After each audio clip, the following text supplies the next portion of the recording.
Daniel déclara sans embâche au roi Nebuchadnezzar que, faute de se repentir, il serait retranché de la même manière que l'arbre qu'il avait vu dans son rêve. Malgré sa puissance et sa splendeur, il serait chassé du milieu des hommes. Sa demeure serait avec les animaux des champs, et il devrait manger de l'herbe comme les bœufs. Voici l'explication au roi, voici le décret du Très-Haut, qui s'accomplira sur mon Seigneur le roi. On te chassera du milieu des hommes, tu auras ta demeure avec les bêtes des champs, et l'on te donnera comme aux bœufs de l'herbe à manger. Tu seras trempé de la rosée du ciel, et 7 ans passeront sur toi jusqu'à ce que tu saches que le Très-Haut domine sur le règne des hommes, et qu'il le donne à qui il lui plaît. Daniel chapitre 4, 24-25. Daniel conseilla au roi de rompre avec son péché et ses iniquités, afin qu'un espoir subsiste pour lui. Malgré tout cela, Nebuchadnezzar ne se repentit point. Au bout de 12 mois, ce que Daniel lui avait prédit se réalisa exactement. Quelle punition sévère s'abattit sur lui. D'après ce qui nous est rapporté, c'est la 3e fois que Dieu lui parlait. Il est certain que le Tout-Puissant s'adressa à lui de beaucoup d'autres manières, sans que les raisons en soient bien transparentes.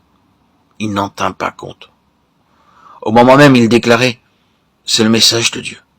Il n'a pas son pareil. » Cependant, son cœur ne tardait pas à redevenir insensé, obstiné et aveugle.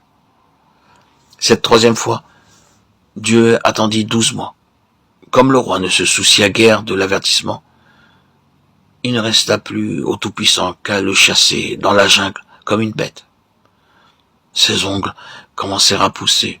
Il mangea de l'herbe comme un bœuf, errant dans la nature sauvage comme un fou, jusqu'à ce qu'il se rendit compte de sa déchéance.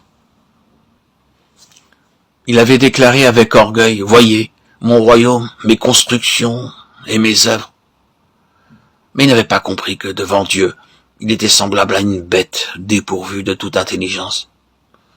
Les animaux pourraient être très puissants, mais ils n'ont aucune sagesse. C'est précisément ce que sont devant Dieu les hommes qui s'adonnent au péché, car ils ne peuvent comprendre les valeurs éternelles. La force ou l'instruction ne représentent rien devant Dieu, et à ses yeux, les hommes ne sont rien de plus que des animaux.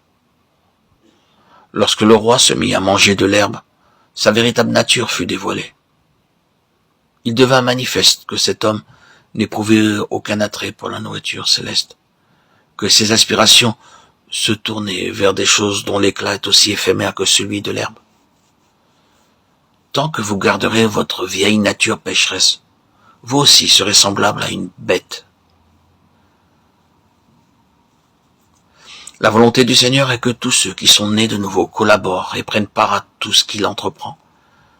Si nous sommes vainqueurs, ceci s'accomplira dans nos existences et nous deviendrons les vainqueurs, les instruments de Dieu dans l'exécution de ses jugements.